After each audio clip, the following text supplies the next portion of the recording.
Tenía 68 años cuando descubrí que los últimos 43 años de mi vida habían sido una mentira. Aquella mañana de mi cumpleaños, mientras buscaba mi perfume en la recámara, encontré mensajes abiertos en la computadora de él que hicieron que mi corazón se detuviera. Mi esposo, Arturo, me estaba engañando con Beatriz, mi mejor amiga desde hacía más de 20 años. Y lo peor era que planeaban quitármelo todo, incluida la casa que construimos juntos. Leí cada palabra de aquellas conversaciones, sintiendo cómo mi mundo se derrumbaba. Pero algo dentro de mí se negó a aceptar aquella derrota.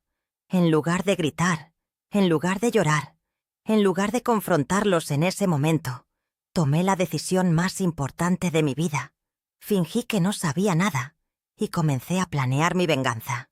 Lo que no imaginaba es que esta historia era mucho peor de lo que parecía, y que en los próximos 6 meses descubriría secretos que me harían cuestionar todo lo que creía conocer sobre las personas más cercanas a mí.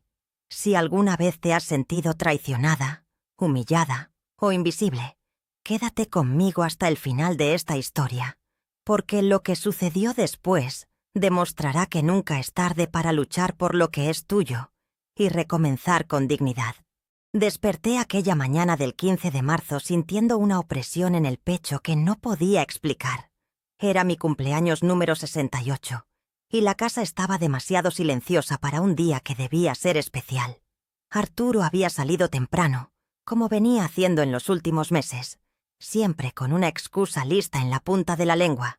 Me levanté de la cama con dificultad, mis rodillas quejándose de las reumas que insistían en empeorar, y caminé hasta la ventana de nuestra recámara.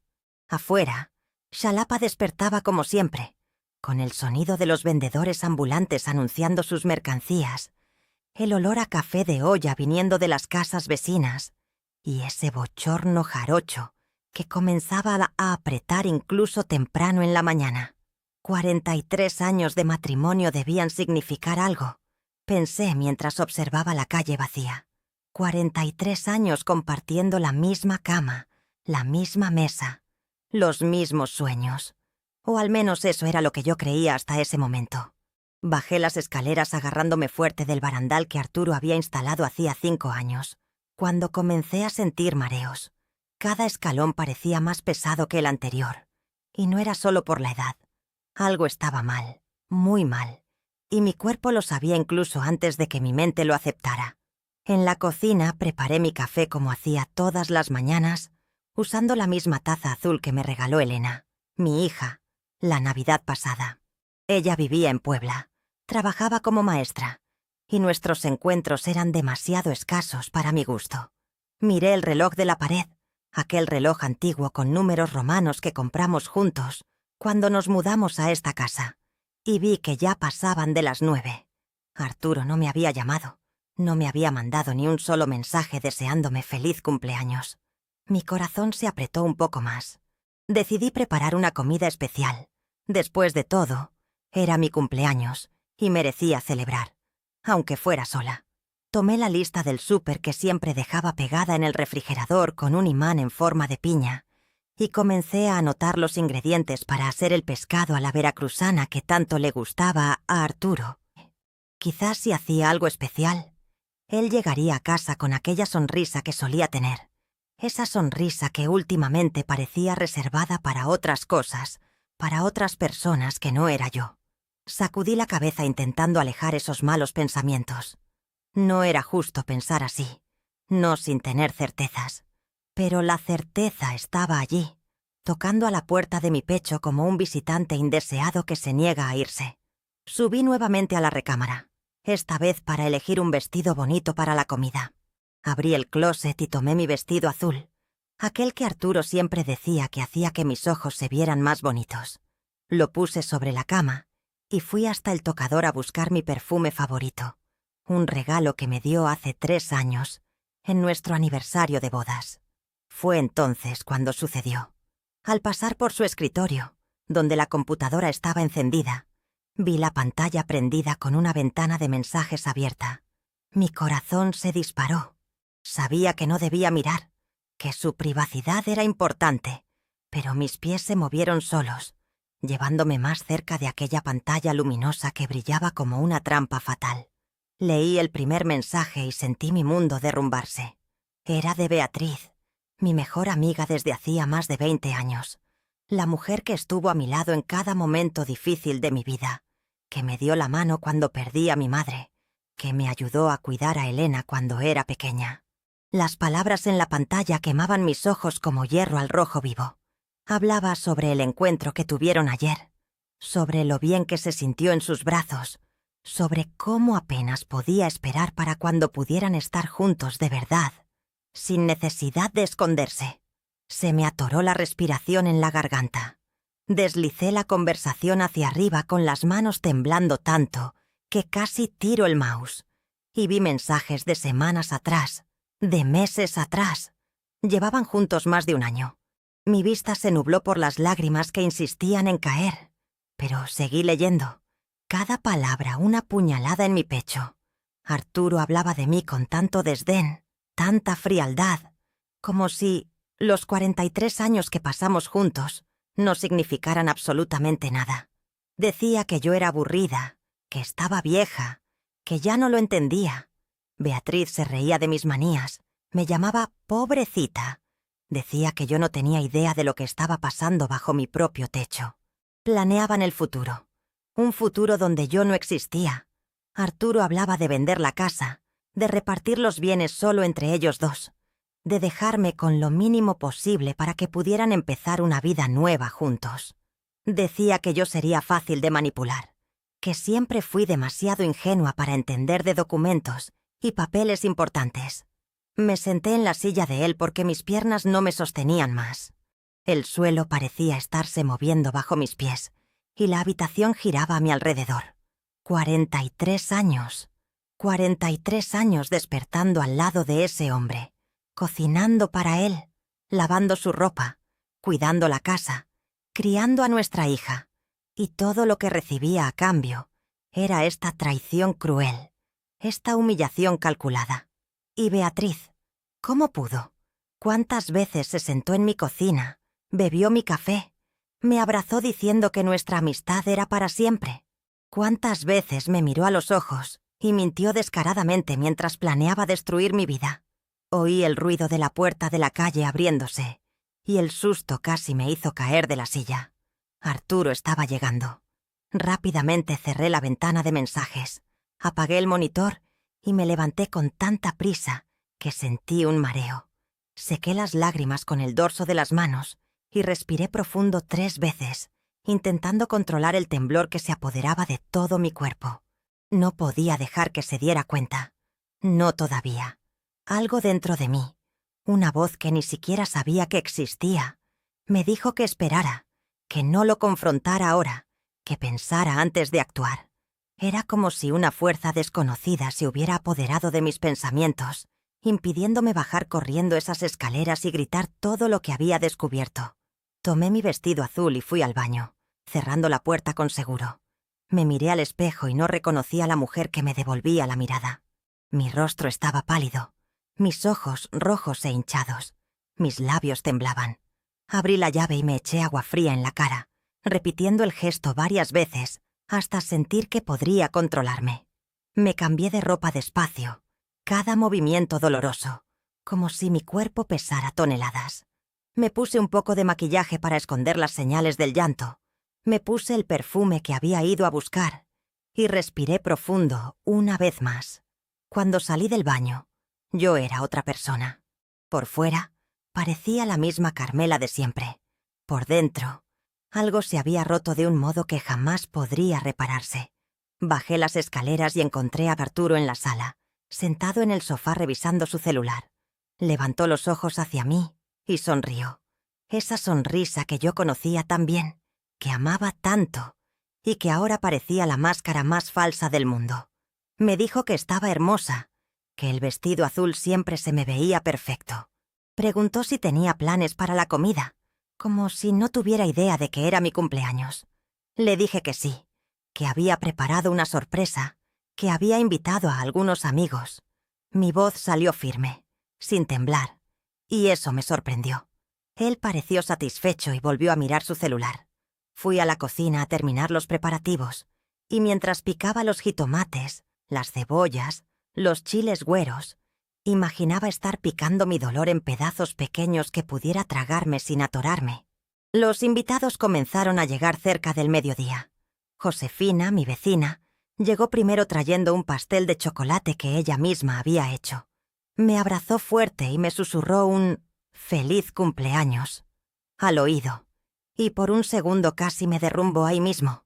Pero me contuve, sonreí, le di las gracias. Poco después llegaron otros vecinos, y por último, ella. Beatriz entró por la puerta con esa sonrisa amplia, cargando un ramo de flores amarillas, mis favoritas. Ella lo sabía. Claro que lo sabía. Conocía cada detalle sobre mí, cada gusto, cada manía, cada debilidad, y había usado todo eso para traicionarme de la peor forma posible. Me abrazó, y yo le correspondí, sintiendo cómo se me revolvía el estómago. Su perfume era empalagoso, demasiado fuerte, y me dio náuseas. Dijo que me veía hermosa, que no aparentaba tener 68 años, que el vestido azul era perfecto para la ocasión. Miré a Arturo, y vi cómo observaba a Beatriz con esa mirada que debía estar reservada solo para mí, y tuve que morderme la mejilla por dentro con fuerza para no gritar. Se sirvió la comida. Todos comieron y elogiaron mi sazón como siempre hacían. Arturo y Beatriz intercambiaban miradas discretas cuando creían que nadie los veía, pero yo sí los veía.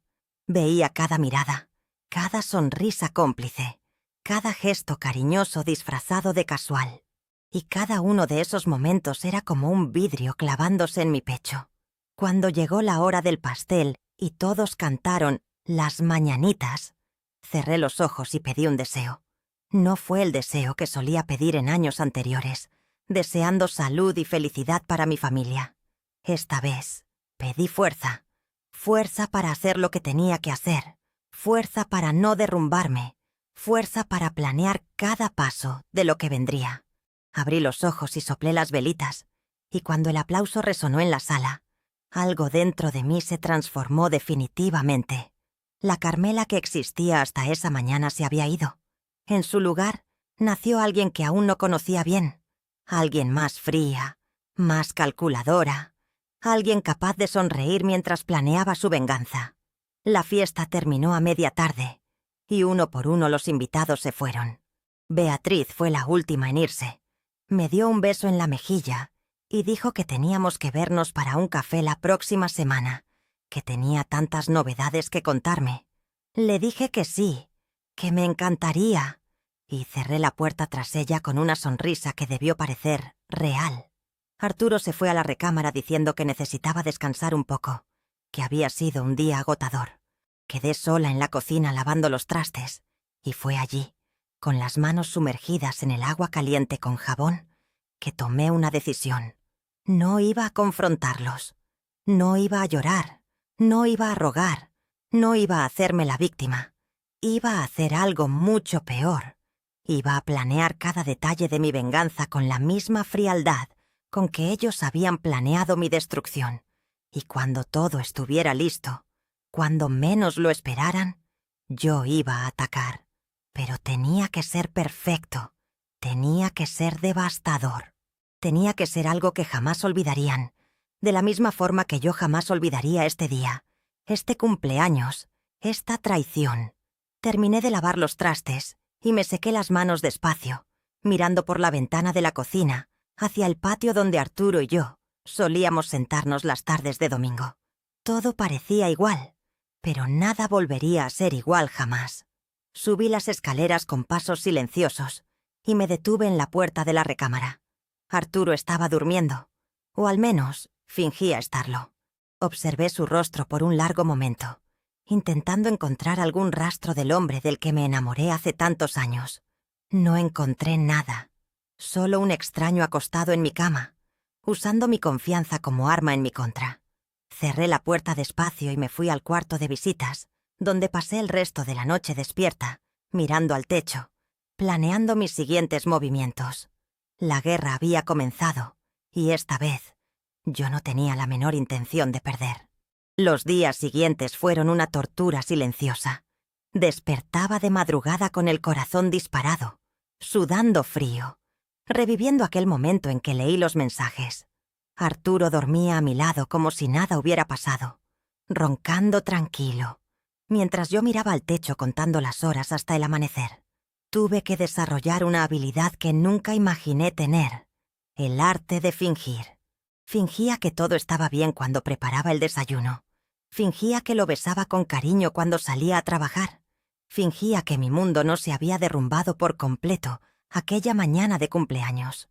Cada sonrisa que daba dolía más que cualquier lágrima que derramaba a escondidas en el baño. El miércoles siguiente fui al grupo de tejido como siempre hacía. Era un encuentro semanal en casa de Josefina, mi vecina, donde algunas mujeres de la calle se reunían para bordar, tejer y chismear sobre la vida. Beatriz siempre participaba. Cuando llegué y la vi sentada en el sofá de la sala, riendo de algún chiste que Marilú había contado, sentí que se me revolvía el estómago. Me vio y saludó animada, como si fuéramos las mejores amigas del mundo.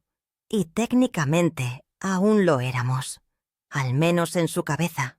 Me senté a su lado y tomé mi bordado, un juego de toallas que estaba haciendo para Elena. Mis manos temblaban tanto que la aguja se resbalaba entre mis dedos.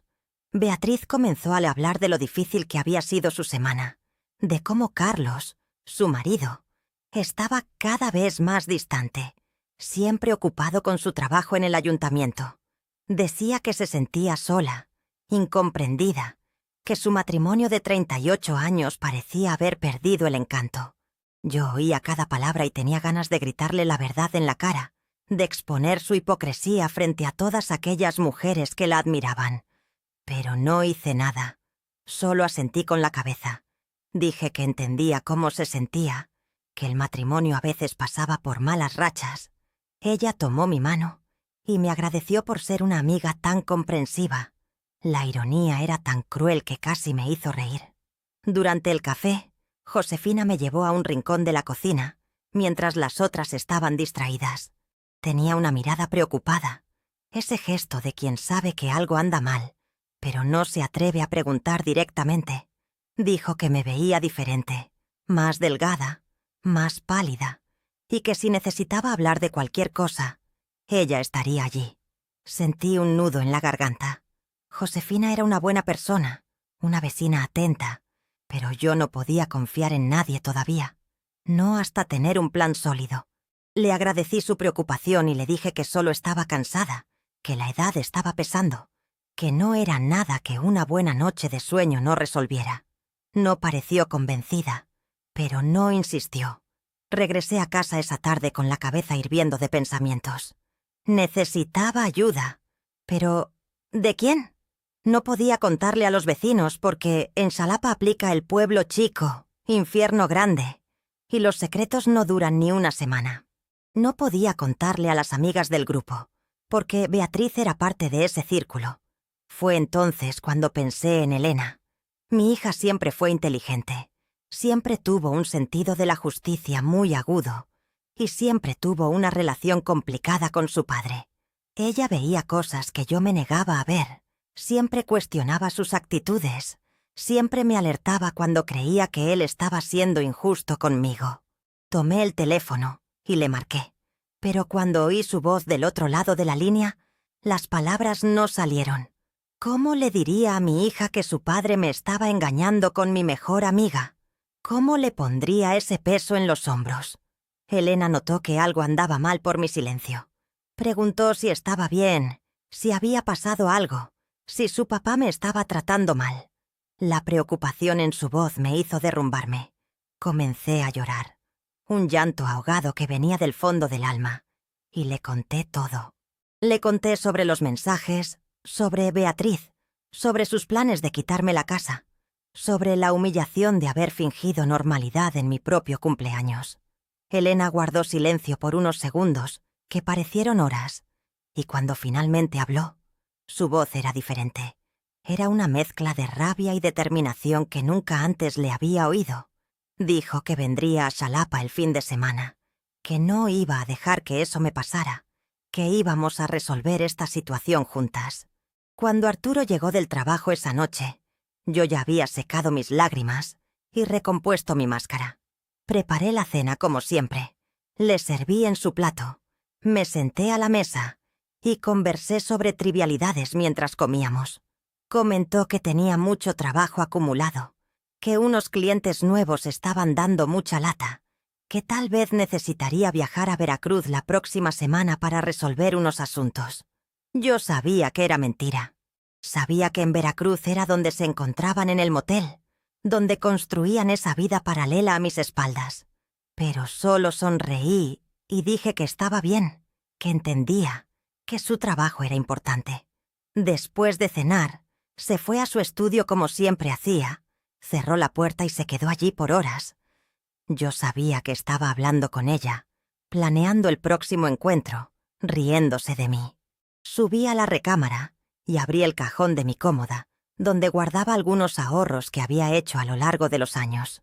Eran unos centavos que juntaba de las compras del mes, del dinero que él me daba para los gastos de la casa. Nunca había sido mucho, pero de repente me di cuenta de que eso podría ser útil. Iba a necesitar dinero para lo que estaba planeando, para contratar a quien necesitara contratar, para hacer lo que fuera necesario. El sábado, Elena llegó de Puebla conduciendo su coche viejo, que siempre andaba fallando en la carretera. Entró a la casa como un huracán. Me abrazó tan fuerte que casi me saca el aire. Y solo entonces me di cuenta de cuánta falta me había hecho. Arturo estaba en el trabajo, como siempre decía estar los sábados. Así que teníamos la casa para nosotras solas. Nos sentamos en la cocina y Elena me hizo contarle todo de nuevo. Cada detalle, cada mensaje que había leído, cada mentira que había oído. Ella tomaba notas en un cuaderno, como si estuviera armando un rompecabezas, y su expresión se volvía cada vez más seria. Me dijo algo que cambió completamente mi perspectiva. Dijo que no bastaba solo con confrontarlos, que eso solo les daría la oportunidad de defenderse, de inventar excusas, de voltear la situación en mi contra. Dijo que necesitábamos pruebas concretas, documentos, evidencias que no pudieran ser refutadas. Y más importante, necesitábamos proteger mi patrimonio antes de que fuera demasiado tarde. Ella conocía a un abogado en Puebla, pero pensó que era mejor buscar a alguien aquí en Xalapa, alguien discreto que conociera las leyes locales y pudiera orientarnos sin levantar sospechas. Fue Elena quien sugirió que empezara a fotografiar los documentos de Arturo. Me enseñó cómo hacerlo con mi celular, cómo guardar las imágenes en una aplicación segura, cómo no dejar rastros. Esperamos hasta la noche, cuando él subió a dormir, y bajamos juntas a su estudio. Mi corazón latía tan fuerte que estaba segura de que él lo oiría desde la recámara. Elena abrió los cajones con cuidado, sacando carpeta por carpeta, y yo fotografiaba todo: contratos, estados de cuenta bancarios, documentos de la casa, escrituras, todo. Fue allí donde descubrimos la primera bomba. Él había transferido la mitad de los bienes a su nombre únicamente, sin mi firma, sin mi conocimiento. Había falsificado mi firma en varios documentos. Elena se puso pálida cuando vio aquello. Dijo que era un delito, que él podría ser procesado, que eso lo cambiaba todo. Seguimos fotografiando hasta estar seguras de que teníamos todo lo necesario. Volvimos a poner todo exactamente como estaba. Borramos cualquier señal de que habíamos hurgado allí y subimos al cuarto de visitas donde Elena se estaba quedando. Nos quedamos despiertas hasta la madrugada, analizando los documentos, tratando de entender la magnitud de lo que Arturo había hecho. Y cuanto más descubríamos, más se me revolvía el estómago. El domingo por la mañana, Arturo se despertó temprano y dijo que tenía un compromiso, que volvería solo por la tarde. Apenas se cerró la puerta tras él, Elena tomó las llaves de su coche y me dijo que me arreglara. Íbamos a buscar un abogado. Fuimos hasta el centro de Xalapa, a un edificio antiguo cerca de la Plaza Lerdo, donde estaba el despacho del licenciado Wanderley Gutiérrez. Elena había conseguido su contacto a través de una amiga que se había divorciado recientemente y hablaba maravillas de su trabajo. Era un hombre de 58 años, cabello entrecano, lentes y un semblante serio pero gentil que me hizo confiar en él inmediatamente. Le conté toda la historia al licenciado Gutiérrez, le mostré las fotos de los documentos, le expliqué sobre la traición, sobre sus planes. Él escuchaba atentamente, haciendo preguntas específicas, anotando detalles que me parecían irrelevantes pero que él decía eran cruciales. Cuando terminé, se quedó en silencio por unos segundos, ajustándose los lentes sobre la nariz, y entonces me dijo la cruda verdad. Estaba en una situación mucho más grave de lo que imaginaba. Arturo no solo me estaba traicionando emocionalmente, me estaba robando financieramente, y si no actuaba rápido, podría perderlo todo. El licenciado Gutiérrez explicó que necesitábamos presentar una demanda judicial inmediatamente para bloquear cualquier movimiento de los bienes, que iba a necesitar más documentos, más pruebas, y que el proceso sería largo y doloroso. Me preguntó si estaba segura de querer seguir adelante, porque no habría vuelta atrás una vez que empezáramos. Miré a Elena, que me apretó la mano con fuerza, y luego miré de nuevo al licenciado Gutiérrez. Le dije que sí, que estaba absolutamente segura, que no iba a dejar que 43 años de mi vida fueran destruidos sin luchar. Él sonrió por primera vez desde que entramos al despacho y dijo que empezaríamos el lunes. Salí de aquel despacho sintiendo algo que no sentía en semanas. Esperanza.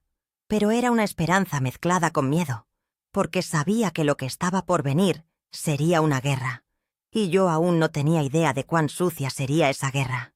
Las semanas que siguieron fueron las más difíciles de mi vida.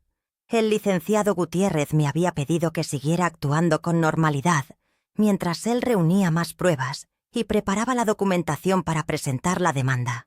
Dijo que cualquier cambio en mi comportamiento podría alertar a Sa Arturo y hacer que escondiera aún más documentos o transfiriera lo que quedaba de los bienes. Así que seguí viviendo esa mentira, despertando a su lado todas las mañanas, preparando sus comidas, lavando su ropa, fingiendo ser la esposa dedicada mientras por dentro me despedazaba un poco más cada día. Adelgacé tanto en ese período que la ropa me quedaba holgada. Josefina comentó más de una vez que parecía enferma, que debería ver a un médico, pero yo siempre le daba la vuelta. Elena había regresado a Puebla, pero llamaba todos los días para saber cómo estaba. En las noches en que Arturo salía con la excusa de ver clientes, ella se quedaba horas al teléfono conmigo, dándome fuerza, recordándome por qué estaba haciendo aquello. Fueron esas conversaciones las que me mantuvieron de pie, cuando todo lo que quería era rendirme y aceptar mi derrota. Mi hija tenía una fuerza que yo no sabía de dónde venía, una determinación que me inspiraba incluso en los momentos más oscuros. Decía que yo merecía justicia, que merecía ser tratada con dignidad y que no descansaría hasta que viéramos eso suceder. El jueves de la tercera semana después del descubrimiento, sucedió algo que aceleró todo. Estaba en el supermercado haciendo las compras del mes cuando encontré a Josefina en el pasillo de los lácteos. Miró a ambos lados como revisando si alguien podía oírnos, y luego se acercó a mí con una expresión que mezclaba nerviosismo y culpa. Dijo que necesitaba contarme algo que llevaba guardando semanas y que ya no podía callar. Mi corazón se disparó. Me llevó a un rincón más vacío del supermercado y entonces lo soltó. Había visto a Arturo y a Beatriz juntos, entrando a un motel en la carretera que va de Xalapa a Veracruz. Sentí que me flaqueaban las piernas. Una cosa era leer mensajes en una computadora. Otra, completamente diferente, era tener un testigo ocular de la traición. Josefina me sujetó el brazo con fuerza, pensando que me iba a desmayar allí mismo en medio del supermercado. Dijo que los había visto hacía 2 semanas, que regresaba de una consulta médica en Veracruz, cuando pasó por el motel, y los reconoció bajando del coche de él. Dijo que dudó si debía contarme o no, que no quería ser la portadora de una noticia tan terrible, pero que su conciencia ya no la dejaba estar quieta. Le agradecí su valentía. Le pedí que mantuviera aquello en secreto por ahora, y le dije que cuando llegara el momento, Tal vez necesitaría que confirmara lo que había visto. Cuando llegué a casa con las compras, mis manos temblaban tanto que tiré la mitad de las bolsas en el suelo de la cocina. Arturo estaba en la sala viendo la televisión y preguntó si necesitaba ayuda. Respondí que no, que todo estaba bien, que era solo cansancio. Guardé las compras en piloto automático, mi mente trabajando en 1000 direcciones diferentes. Tenía un testigo ahora. Tenía a alguien además de mí que podía confirmar la traición. Eso lo cambiaba todo. Llamé al licenciado Gutiérrez en cuanto Arturo se fue a bañar y le conté lo de Josefina. Dijo que era excelente, que los testigos oculares eran cruciales en casos como el mío y que necesitaría hablar con ella pronto. Esa noche no pude dormir. Me quedaba mirando a Arturo dormir a mi lado y me preguntaba quién era ese hombre. ¿Dónde estaba el muchacho que me cortejó hace más de 40 años, que me prometió amor eterno, que tomó mi mano en la maternidad cuando Elena nació? Ese hombre había muerto en algún momento a lo largo de esos años, y en su lugar solo quedaba un extraño capaz de traicionarme con mi mejor amiga, de falsificar mi firma en documentos, de planear mi ruina financiera. El dolor que sentía ya no era solo por la traición, era por el luto de un amor que ya no existía desde hacía mucho tiempo y que yo me negaba a aceptar. El viernes siguiente, Beatriz me llamó invitándome a tomar un café en su casa. Dijo que hacía tiempo que no hablábamos bien, solo nosotras dos, sin las otras mujeres del grupo. Mi primer instinto fue negarme, inventar cualquier excusa, pero entonces recordé lo que el licenciado Gutiérrez había dicho sobre mantener las apariencias. Acepté la invitación y quedé para la tarde. Pasé toda la mañana nerviosa, ensayando frente al espejo cómo debía actuar, qué expresiones usar, cómo controlar las ganas de gritarle todas las verdades que merecía oír. Cuando llegué a su casa a las 3 de la tarde, estaba sudando frío a pesar de que el aire acondicionado del coche estaba puesto. Beatriz abrió la puerta con esa sonrisa falsa que ahora podía ver con claridad. Estaba demasiado arreglada para un simple café de amigas, con un vestido nuevo que nunca le había visto, maquillaje esmerado, el cabello recién peinado del salón. Me abrazó con un entusiasmo exagerado y me hizo pasar. La casa estaba impecable, como siempre, con ese olor a lavanda que le encantaba. Nos sentamos en la terraza trasera, donde había preparado una mesa bonita con mantel bordado, tazas de porcelana y un pastel de zanahoria que era mi postre favorito. Cada detalle era una puñalada a mi dignidad. Comenzó a hablar de trivialidades, de cómo el tiempo estaba caluroso, de la feria de Xalapa que se acercaba, de las novedades de la ciudad. Yo respondía en automático, sonriendo en los momentos adecuados, asintiendo cuando era necesario. Pero mi mente estaba en otro lugar. Estaba observando cada gesto suyo, cada expresión, buscando señales de culpa o remordimiento. No encontré ninguna. Estaba completamente cómoda, sin ningún peso en la conciencia, como si traicionar a su mejor amiga fuera la cosa más natural del mundo. Eso me hizo darme cuenta de lo verdaderamente malvada que era. Después de media hora de conversación vacía, Beatriz se inclinó hacia adelante y tomó mi mano con esa expresión de preocupación fingida que sabía hacer tan bien. Dijo que había notado que yo estaba diferente en las últimas semanas, más callada, más distante, y preguntó si todo estaba bien entre Arturo y yo. El descaro de la pregunta casi me hizo ahogarme con el café.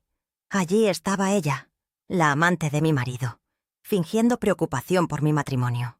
Respiré profundo antes de responder, forzando una sonrisa cansada.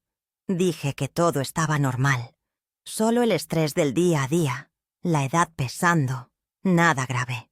Ella apretó mi mano y dijo que podía confiar en ella, que éramos amigas desde hacía tanto tiempo, que ella siempre estaría allí para mí. Necesité todo mi autocontrol para no quitar mi mano de la suya con asco. En lugar de eso, le agradecí con voz entrecortada, permitiendo que pensara que estaba emocionada por la demostración de amistad. Por dentro, cada palabra suya alimentaba mi determinación de hacer justicia.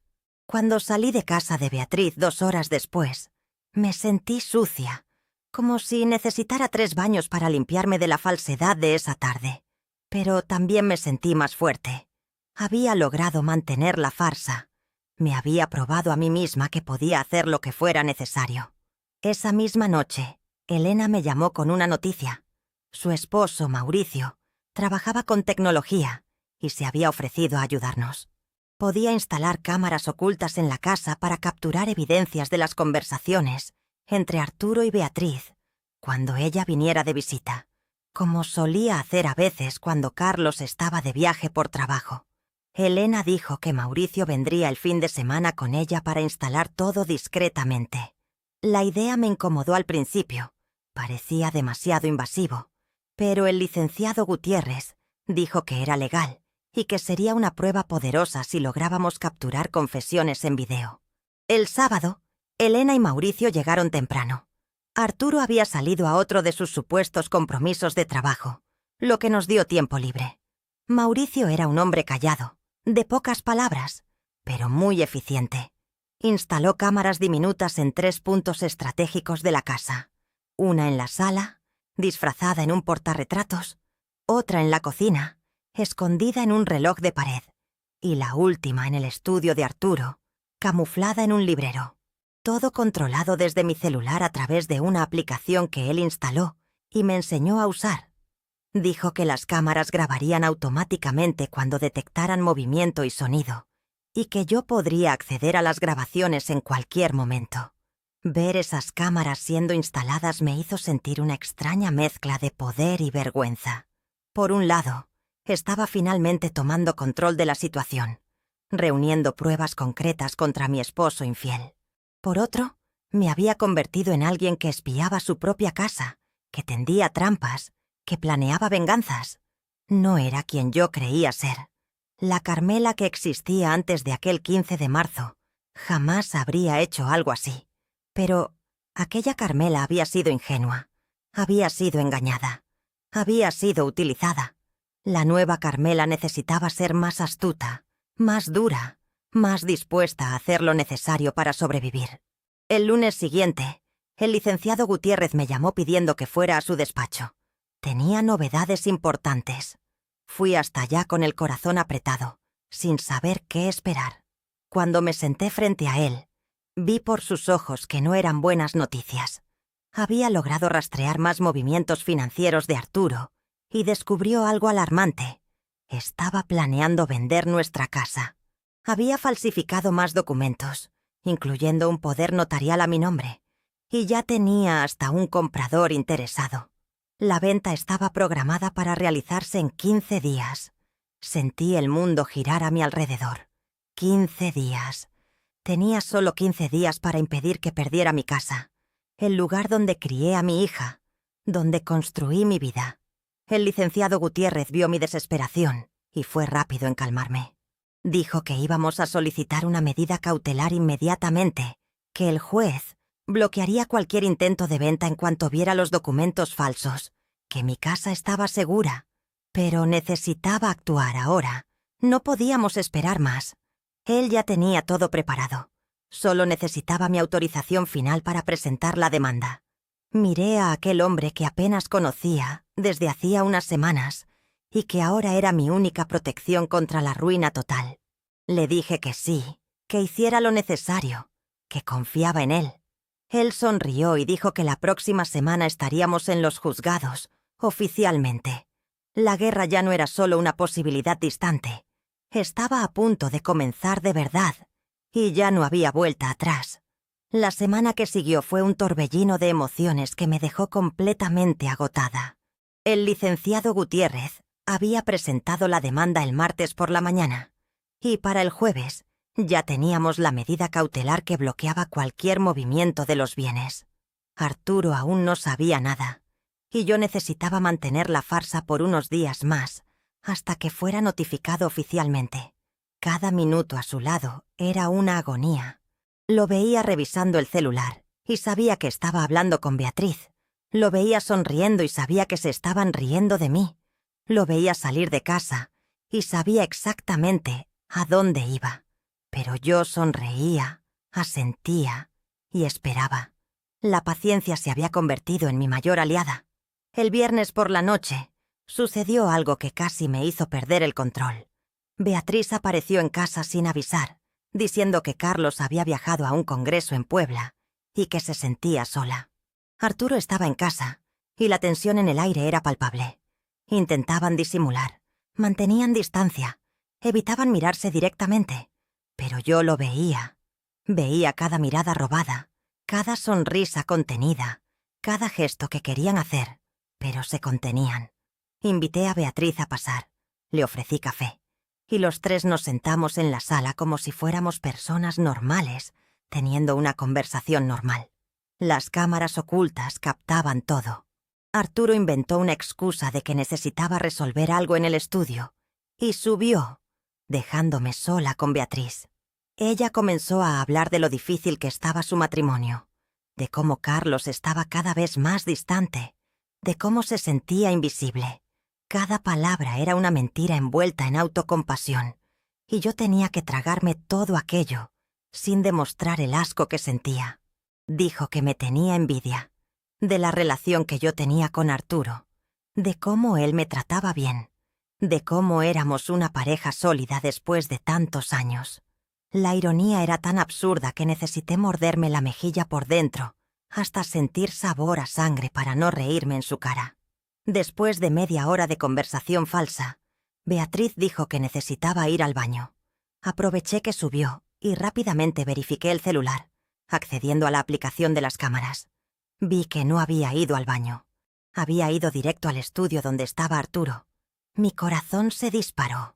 Subí el volumen del audífono que tenía escondido bajo el cabello y oí todo.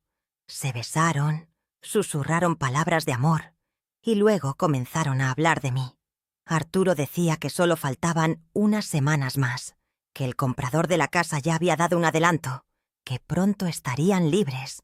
Beatriz se reía y decía que apenas podía esperar para ver mi cara cuando descubriera todo, que sería divertidísimo ver a la pobrecita de Carmela sin tener a dónde ir.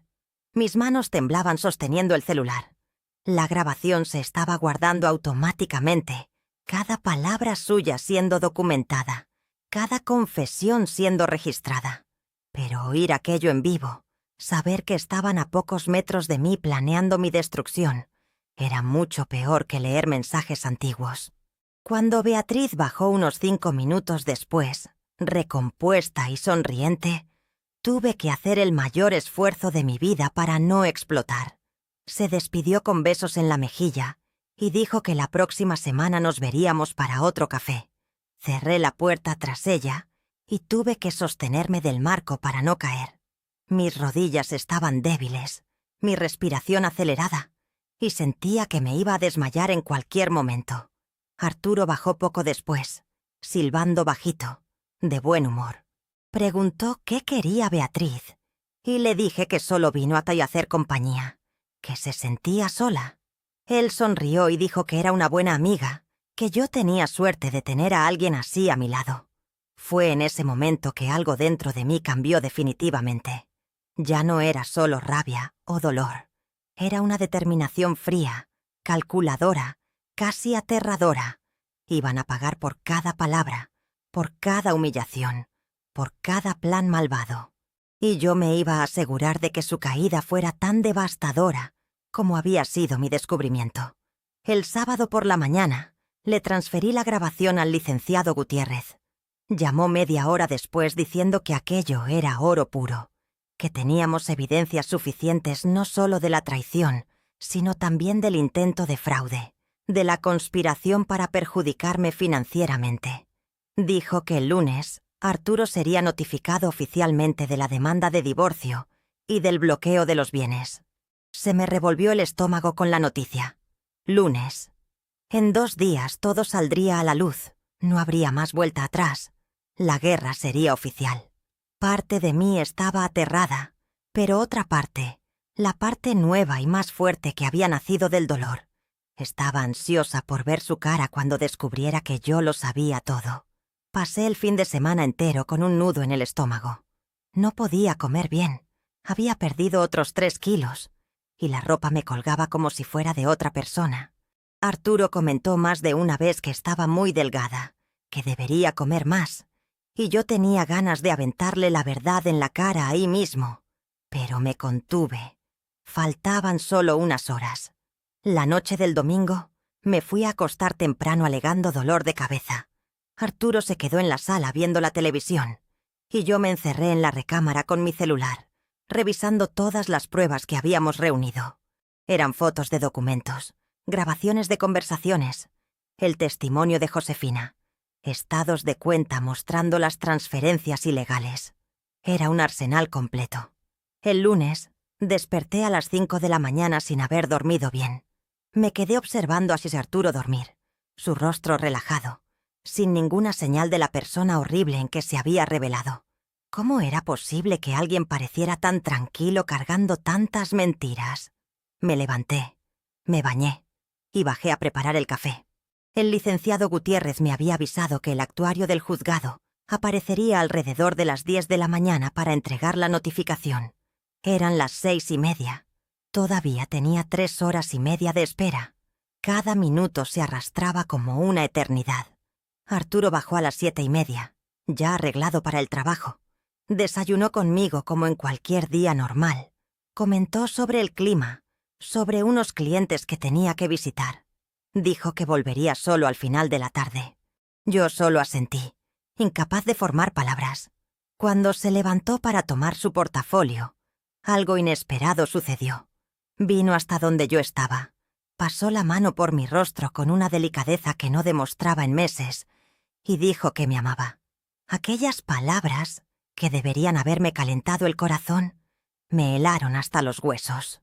¿Cómo tenía el descaro de mentir tan cínicamente, de mirarme a los ojos y declarar un amor que no existía?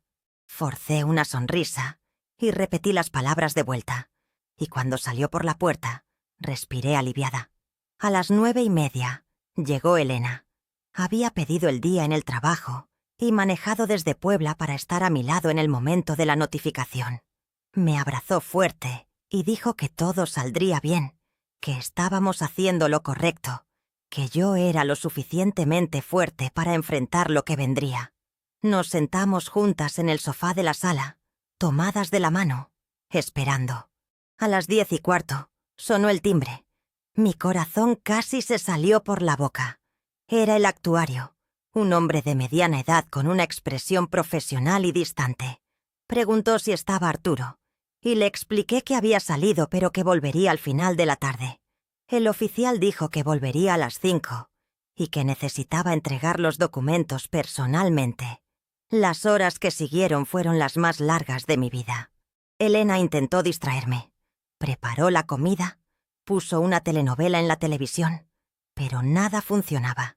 Estaba completamente enfocada en el reloj, viendo las manecillas moverse con una lentitud torturante.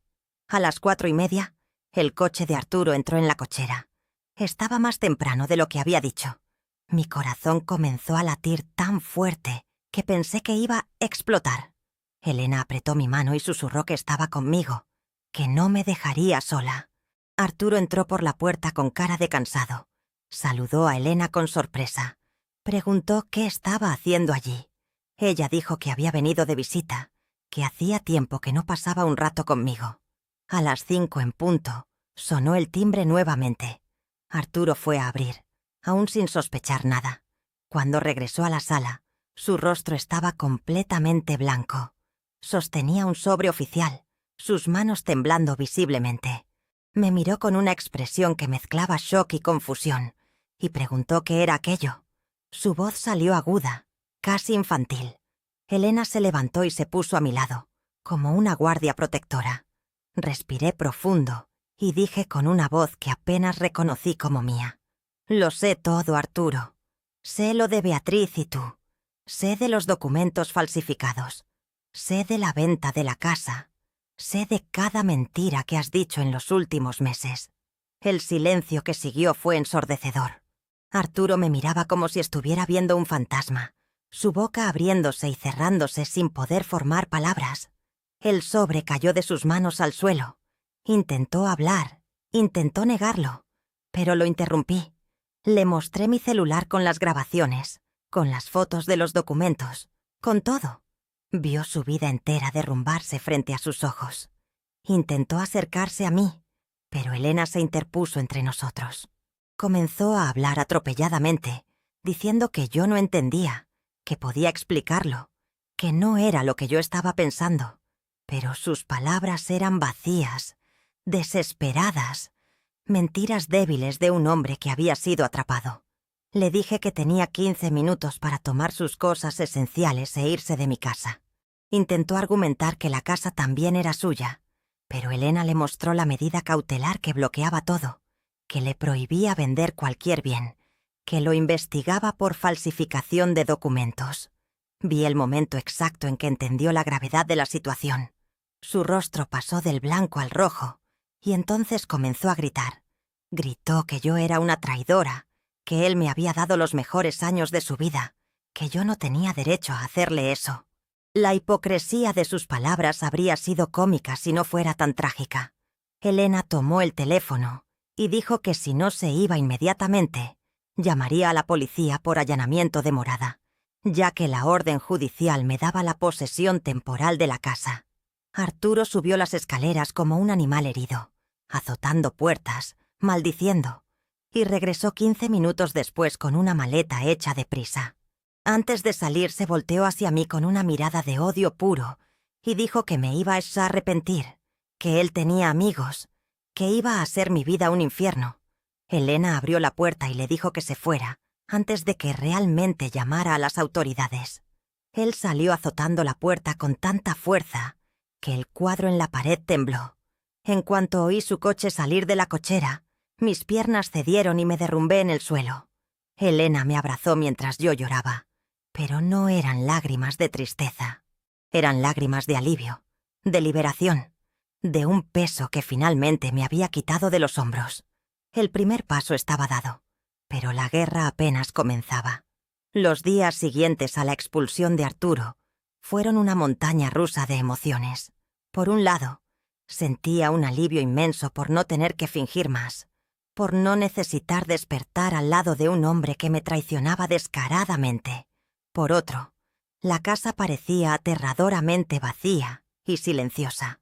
43 años de rutina no desaparecen de la noche a la mañana, y me sorprendía varias veces preparando café para 2 personas, poniendo 2 platos en la mesa, esperando oír sus pasos en el pasillo. Elena se quedó conmigo una semana entera, negándose a dejarme sola en ese momento delicado. Dormía en el cuarto de visitas y pasaba los días haciéndome compañía, forzándome a comer, recordándome que había hecho lo correcto. El miércoles siguiente al enfrentamiento, el licenciado Gutiérrez me llamó pidiendo que fuera a su despacho. Había recibido una respuesta del abogado de Arturo y necesitábamos discutir los siguientes pasos. Cuando llegué, me mostró el documento con una expresión seria. Arturo estaba negando todo, alegando que las grabaciones eran falsas, que los documentos habían sido adulterados, que yo estaba inventando una traición que no existía porque quería quedarme con todo. Su descaro me dejó sin palabras. El licenciado Gutiérrez explicó que era una estrategia de defensa común, pero que teníamos pruebas demasiado sólidas para que eso funcionara. Aún así, el proceso sería largo y desgastante. Lo que no esperaba era la rapidez con la que la noticia se esparciría por Xalapa. En una ciudad donde aplica el pueblo chico, infierno grande, los secretos no duran mucho. El sábado, cuando fui al mercado a hacer compras, sentí las miradas sobre mí. Algunas personas susurraban cuando pasaba, otras desviaban la mirada con incomodidad. En la fila de la carnicería, Marilú, del grupo de tejido, me abordó y preguntó directamente si era verdad que me estaba divorciando de Arturo. Su tono no era de solidaridad, era de puro morbo, como si mi tragedia fuera solo entretenimiento. Confirmé brevemente y cambié de tema, pero el daño estaba hecho. Antes del fin del día toda la ciudad lo sabría. Lo peor estaba por venir. El lunes por la mañana Beatriz apareció en mi puerta. Estaba trastornada, con los ojos rojos de tanto llorar, el cabello despeinado, la ropa arrugada. Gritó que yo era una bruja, una víbora, que había destruido su vida y la de Arturo, que habíamos sido amigas por tantos años y yo la había traicionado de esa forma. La ironía de la situación era tan absurda que casi me río. Me estaba acusando de traición cuando fue ella quien se acostó con mi marido durante más de un año. Dejé que gritara por unos minutos, y entonces, con una calma que me sorprendió, le dije solo una cosa. Tenía las grabaciones, tenía las pruebas, y si no se iba de mi puerta inmediatamente, le mostraría todo a Carlos, su marido. El rostro de Beatriz se puso lívido. No sabía de las grabaciones. No imaginaba que yo tenía evidencias concretas de todo. Balbuceó algunas amenazas vacías y salió corriendo, casi tropezando con sus propios pies. Cerré la puerta y me recargué en ella, temblando. Josefina, que había visto todo desde su ventana, vino corriendo para saber si estaba bien. Le dije que sí, pero era mentira. Cada confrontación, cada mirada juzgona, cada susurro a mis espaldas me corroía un poco más. Comencé a cuestionar si había hecho lo correcto, si no debería haber aceptado la traición en silencio y seguido con mi vida, fingiendo que nada había pasado. Fue esa misma noche que recibí una llamada que lo cambiaría todo de nuevo. Era de un número desconocido. Una mujer que se identificó como Silvia. Dijo que necesitaba hablar conmigo urgentemente, que tenía información sobre Arturo que yo necesitaba saber. Mi primer instinto fue colgar, pensando que era alguna amiga de él intentando intimidarme, pero algo en su voz me hizo dudar. Acepté encontrarla al día siguiente en una cafetería en el centro de Veracruz, lejos de Xalapa y de los ojos curiosos de la ciudad. Elena insistió en ir conmigo, y acepté, agradecida de no tener que enfrentar aquello sola. Silvia tenía 59 años. Era una mujer elegante, con el cabello entrecano bien cortado y una expresión de cansancio en el rostro. Cuando nos sentamos, fue directa al punto. Dijo que ella también había sido amante de Arturo durante los últimos 5 años. Sentí que se me revolvía el estómago. 5 años. No era solo Beatriz. Había otra mujer, quizás más, y yo no tenía la menor idea. Silvia explicó que había conocido a Arturo en un congreso de contadores en Puebla, que él le había dicho que era viudo, que la había cortejado con promesas de matrimonio. Ella le había creído. Se había enamorado. Había invertido tiempo y dinero en esa relación que descubrió hace pocas semanas ser una mentira completa. Solo descubrió la verdad cuando vio una foto mía y de Arturo en una red social, publicada por una conocida en común que vivía en Xalapa. Fue entonces cuando se dio cuenta de que él no era viudo, que tenía una esposa, que toda su relación estaba basada en mentiras. Silvia había comenzado a investigar por su cuenta y descubrió cosas que ni yo sabía. Me mostró estados de cuenta de transferencias que Arturo le había hecho a ella a lo largo de los años, mensajes prometiendo un futuro juntos, fotos de viajes que habían hecho mientras yo creía que él estaba en compromisos de trabajo. Cada revelación era una nueva puñalada en mi pecho ya desgarrado. Pero lo que Silvia me contó a continuación fue aún peor. Había descubierto que Beatriz sabía de su existencia y que las dos en realidad estaban trabajando juntas. El plan nunca fue que Beatriz y Arturo se quedaran juntos. El plan era que las dos mujeres le aplicaran una estafa a él, consiguieran acceso a su patrimonio a través de mí, y luego se repartieran todo entre ellas, dejándonos a Arturo y a mí sin nada. Arturo era tan idiota y egocéntrico que no se había dado cuenta de que estaba siendo manipulado todo el tiempo. Las dos se habían conocido a través de él, habían descubierto la una de la otra, y en lugar de pelear, habían hecho un acuerdo. Usarían a Arturo para destruirme financieramente, y luego lo abandonarían con las manos vacías. Sentí que iba a vomitar allí mismo en medio de la cafetería. La situación era mucho peor de lo que imaginaba. No era solo una traición simple, era una conspiración elaborada, una estafa planeada con meses de anticipación. Elena me apretó la mano con fuerza, su propia expresión mostrando shock y rabia. Le pregunté a Silvia por qué me estaba contando todo aquello. ¿Qué ganaba ella con eso? Dijo que también había sido usada, que había desperdiciado 5 años de su vida con un hombre casado, que se sentía tan víctima como yo. Y más importante, Dijo que tenía todas las pruebas documentadas, todas las conversaciones entre ella y Beatriz, todos los planes que habían hecho, y que estaba dispuesta a entregarme todo. No confié en ella inmediatamente. Era todo muy conveniente, muy oportuno.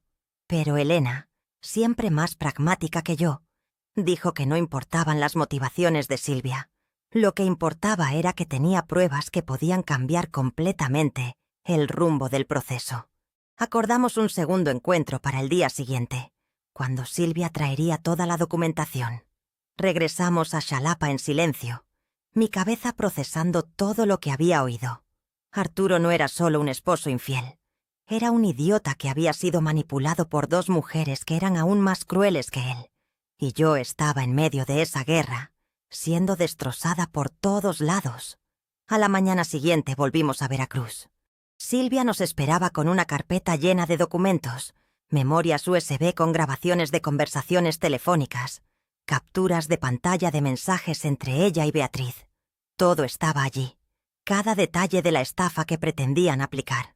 Leí todo con manos temblorosas, cada página una revelación más impactante que la anterior. Beatriz había convencido a Arturo de transferir dinero a inversiones falsas que un sobrino de ella, Eladio, supuestamente coordinaba. El plan era esperar hasta que Arturo vendiera la casa y transfiriera el dinero, momento en el que Eladio desaparecería con todo, dejando a Arturo sin nada y siendo culpado de la estafa. Beatriz y Silvia se repartirían el dinero y desaparecerían, rehaciendo sus vidas en otro lugar. El licenciado Gutiérrez casi se cae de la silla cuando le mostré toda esa documentación. Dijo que aquello lo cambiaba todo, que ya no estábamos hablando solo de divorcio y repartición de bienes.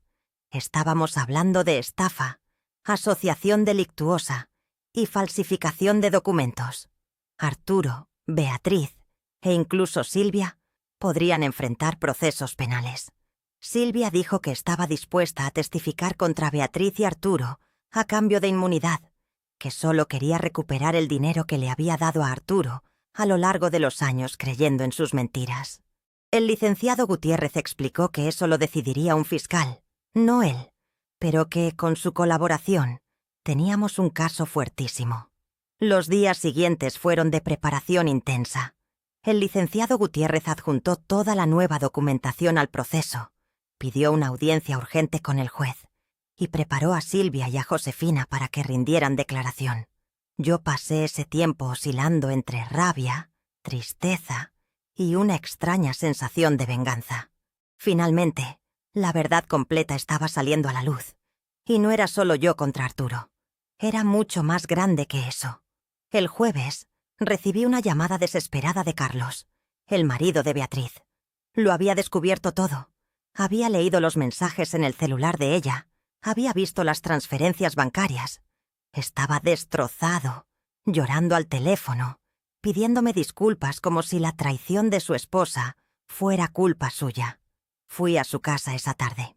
Carlos era un hombre quebrado, sentado en el sofá de la sala con los ojos rojos, rodeado de papeles y fotos esparcidos por el suelo. Beatriz se había ido de casa. Se había ido a casa de su hermana en Veracruz cuando él la confrontó. Le mostré toda la documentación que tenía, las pruebas de la conspiración, su implicación en la estafa. Lloró aún más, diciendo que le había dado 38 años de su vida a esa mujer, que había trabajado duro para darle una vida cómoda y que todo había sido una mentira. Miré a ese hombre sufriendo y vi mi propio reflejo. Éramos dos idiotas que habíamos confiado en las personas equivocadas y ahora pagábamos el precio. Carlos dijo que también iba a pedir el divorcio, que iba a demandar a Beatriz por todo lo que había hecho. Lo animé a hacerlo. Le dije que el licenciado Gutiérrez podía ayudarlo si quería. Cuando salí de su casa, sentí una extraña mezcla de satisfacción y tristeza. Satisfacción porque Beatriz estaba finalmente enfrentando las consecuencias. Tristeza porque otra familia estaba siendo destruida por culpa de la codicia y la traición. Volví a casa y por primera vez en semanas logré dormir una noche entera. El peso de la soledad de saber la verdad había sido reemplazado por el alivio de que finalmente todos lo sabrían, de que finalmente habría justicia.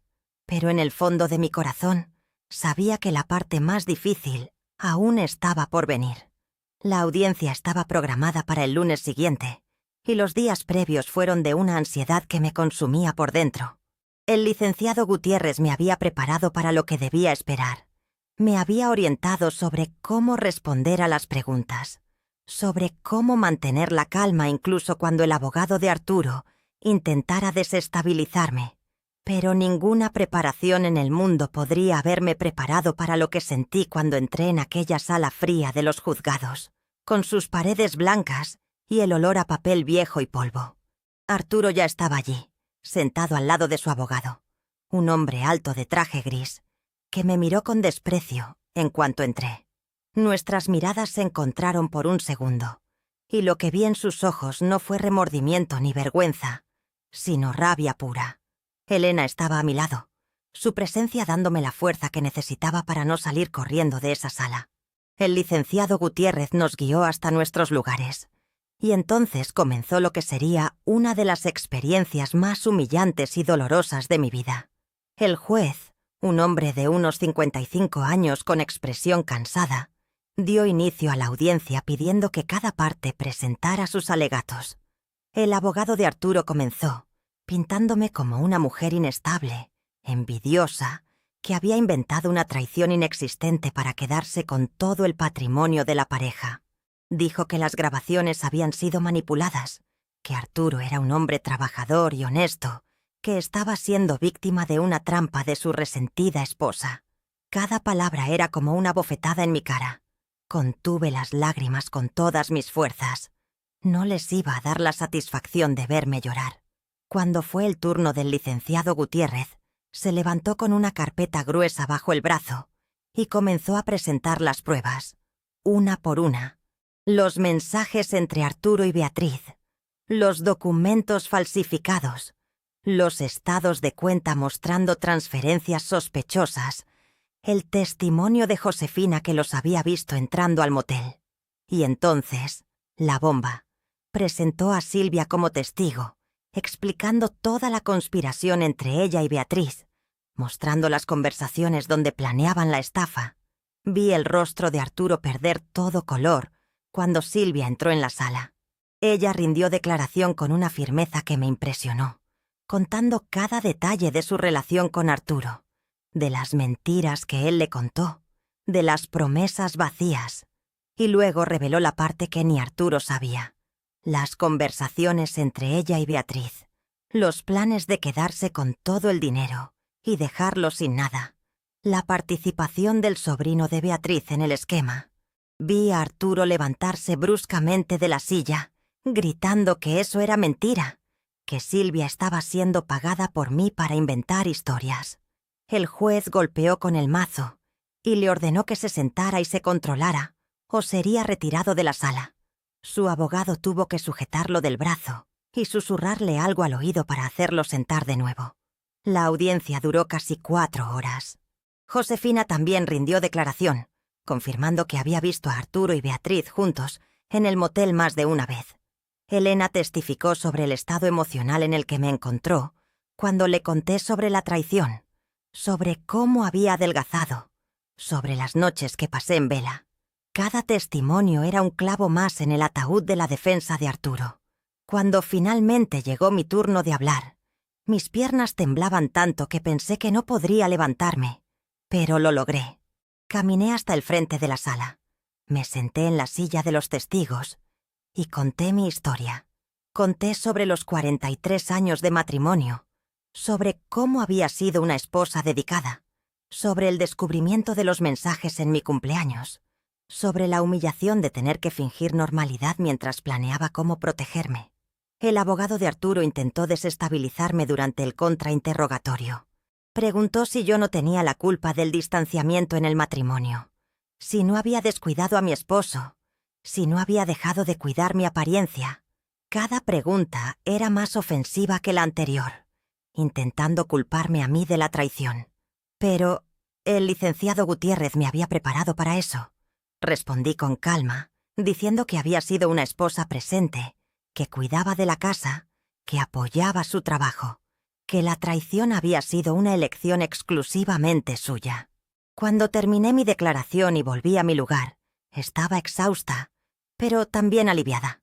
Había dicho mi verdad, me había defendido, había probado que no era la villana de esta historia. El juez dijo que analizaría todas las pruebas y daría su decisión en 2 semanas. Salimos de los juzgados en silencio.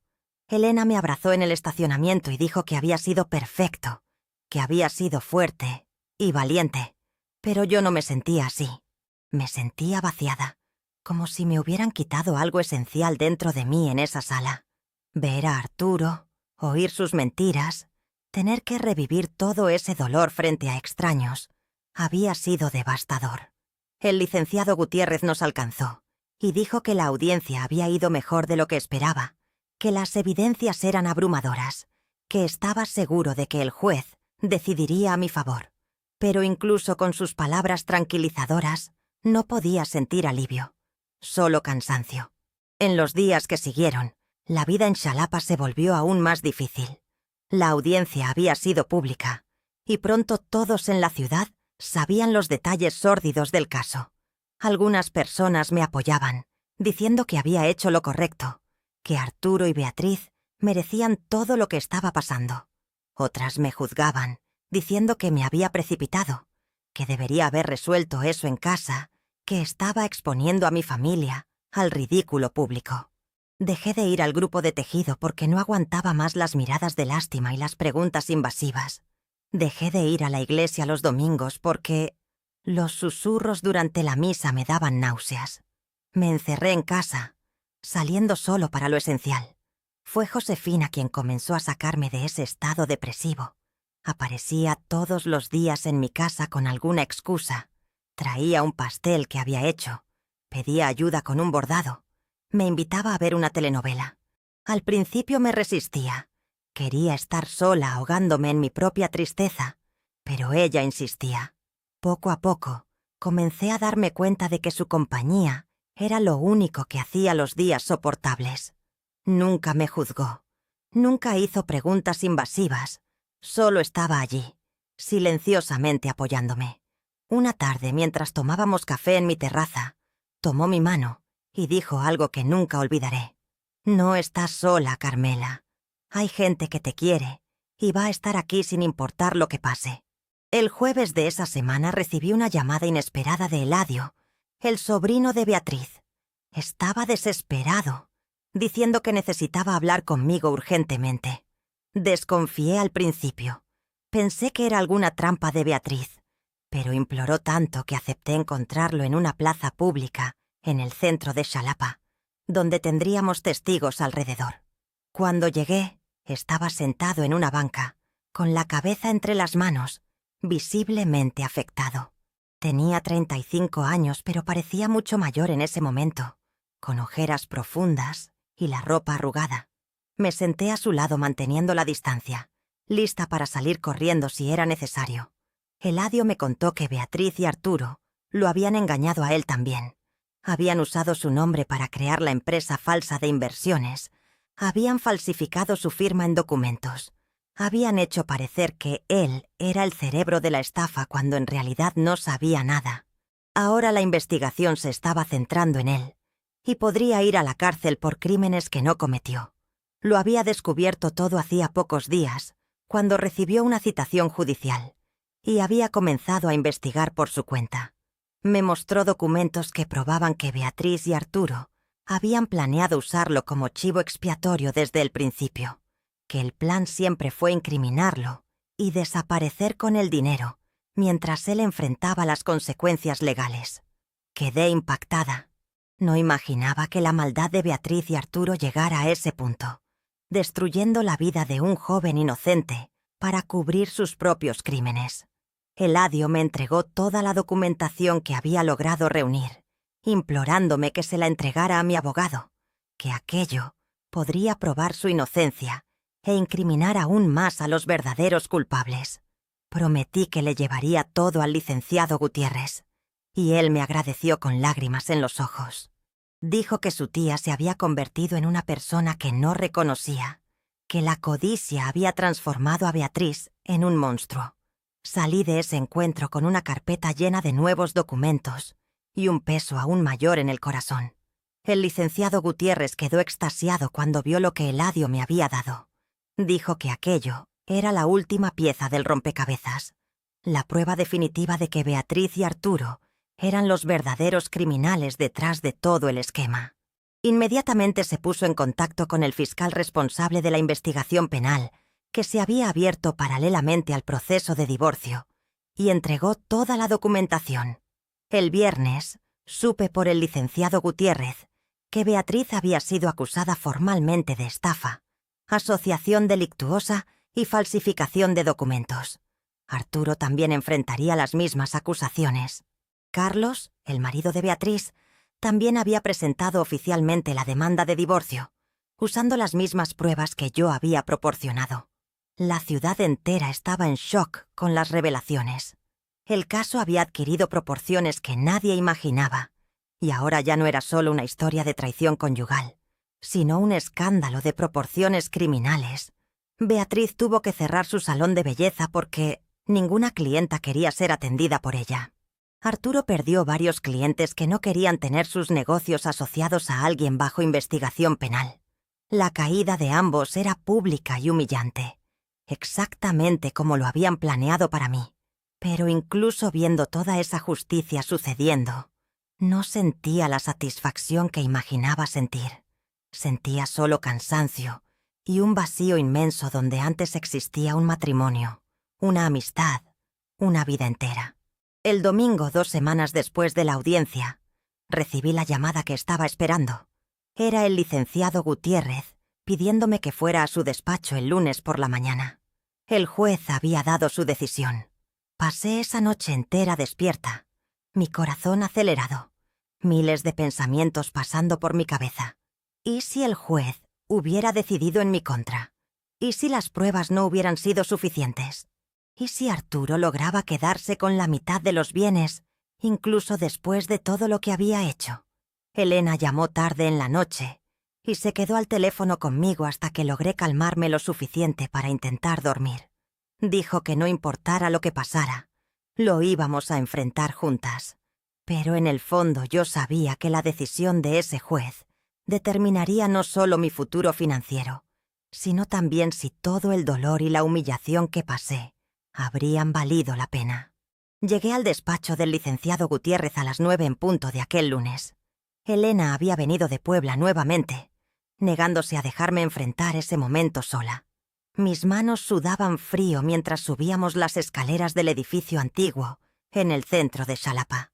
Cada escalón parecía más pesado que el anterior, y mi corazón latía tan fuerte que estaba segura de que me desmayaría antes de llegar arriba. Cuando entramos al despacho, el licenciado Gutiérrez ya nos esperaba con una expresión que no pude descifrar. Nos invitó a sentarnos y puso un sobre grueso sobre la mesa. Por unos segundos que parecieron eternos, solo me miró en silencio, y entonces sonrió. El juez había decidido completamente a mi favor. La casa se quedaría íntegramente conmigo, así como el 60% de todos los bienes de la pareja. Arturo tendría que pagarme una pensión compensatoria por los años que dediqué al hogar mientras él construía su carrera, además de cubrir la mitad de las costas del juicio. Y más importante, el juez había reconocido la falsificación de documentos y determinado que Arturo sería investigado penalmente por fraude. La decisión era tan completa, tan absoluta, que por un momento no pude procesarla. Elena gritó de alegría y me abrazó, pero yo solo me quedé allí sentada, aturdida, sin poder creer que realmente había ganado. El licenciado Gutiérrez explicó que Arturo tendría derecho a apelar, pero que, con las pruebas que teníamos, sería muy difícil revertir la decisión. Dijo que el proceso penal también avanzaba bien, y que tanto Arturo como Beatriz probablemente enfrentarían penas significativas. Silvia había conseguido un acuerdo como testigo protegido y no sería procesada, a cambio de su testimonio completo contra los otros dos. Eladio también había sido exonerado después de que las pruebas mostraran que era una víctima Y no un cómplice. Era justicia. Era victoria. Era todo por lo que había luchado en los últimos meses. Pero mientras Elena celebraba y el licenciado Gutiérrez sonreía satisfecho, yo me sentía extrañamente vacía.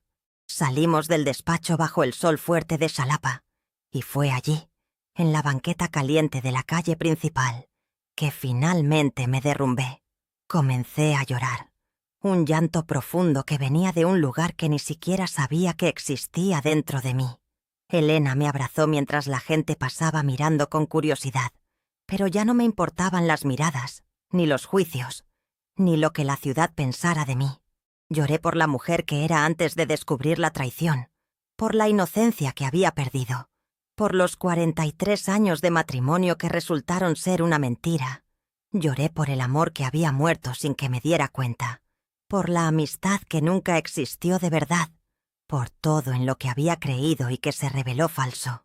Cuando finalmente logré recomponerme, Elena me llevó a un restaurante pequeño donde comimos en silencio. Ella sabía que necesitaba procesar todo, que la victoria no traía la sensación de alivio que imaginábamos, sino un vacío inmenso donde antes existía una vida entera.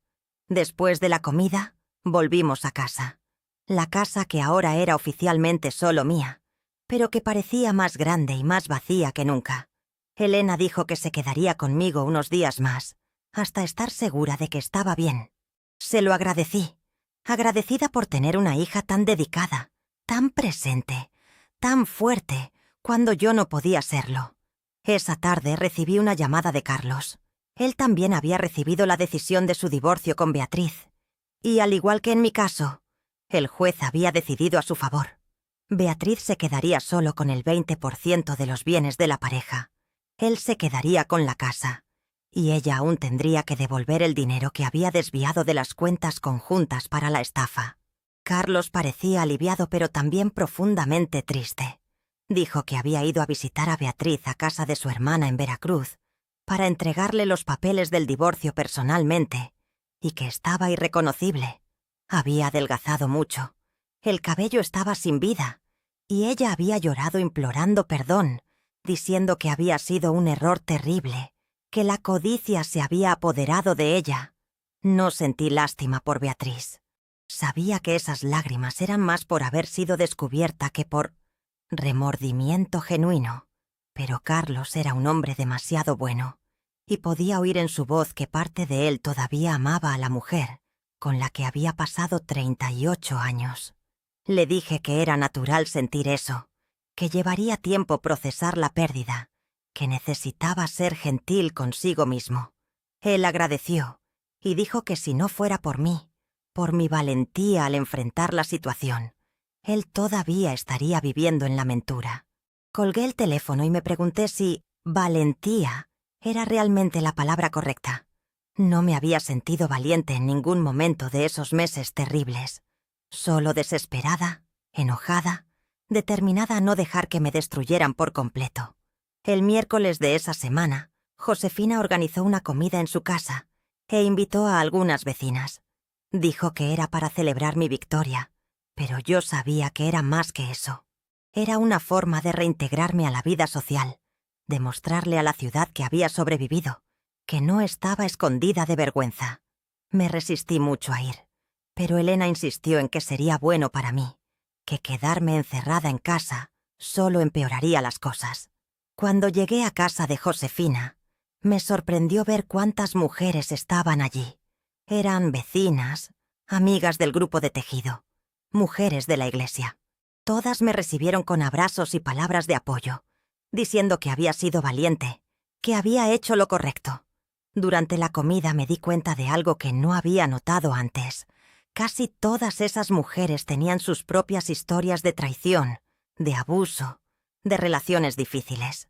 Marilú contó que su esposo había tenido una aventura hacía 10 años, y ella lo había perdonado porque no sabía cómo sobreviviría sola.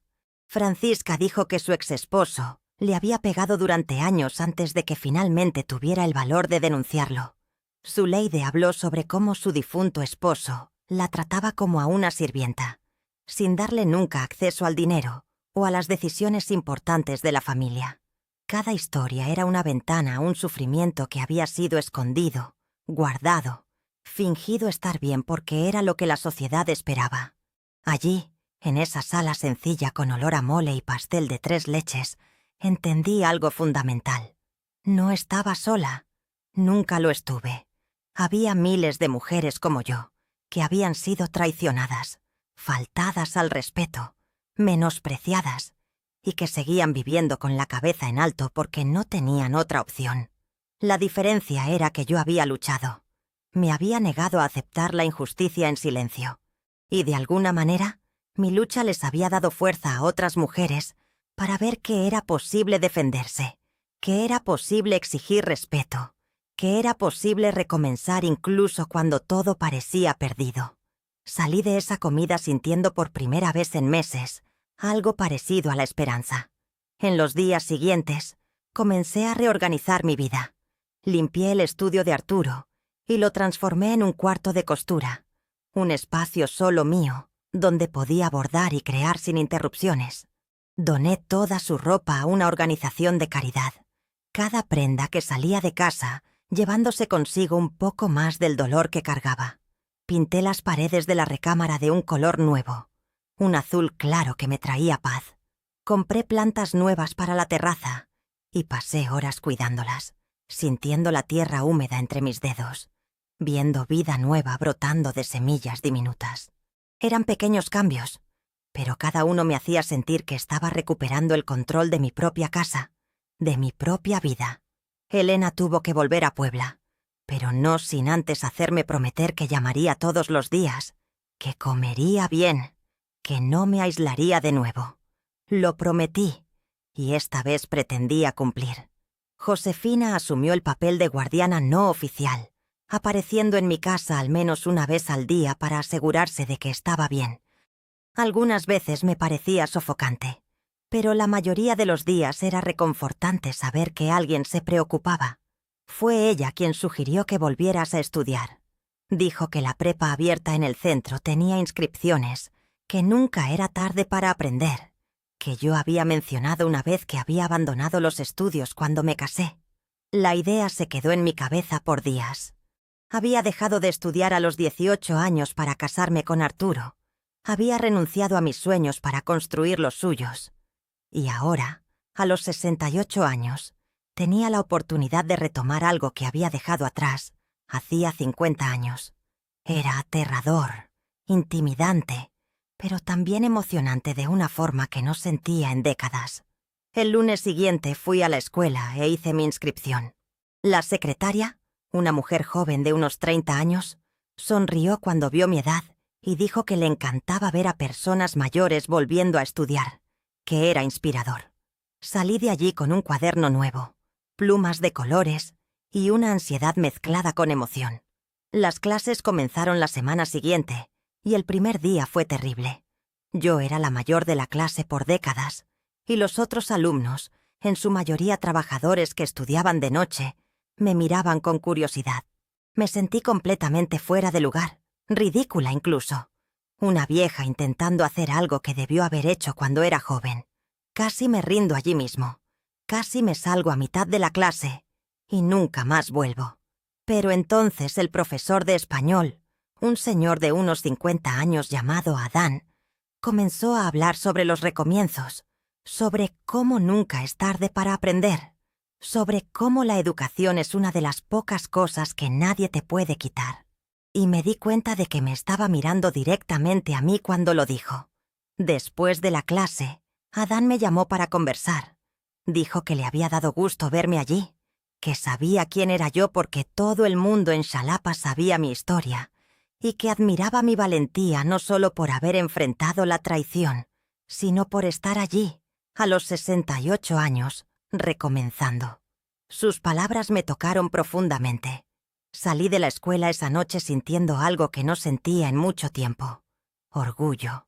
Orgullo de mí misma, de haber tenido el valor de inscribirme, de haberme quedado hasta el final de la clase, incluso sintiéndome incómoda, de estar construyendo una nueva vida a partir de los escombros de la antigua.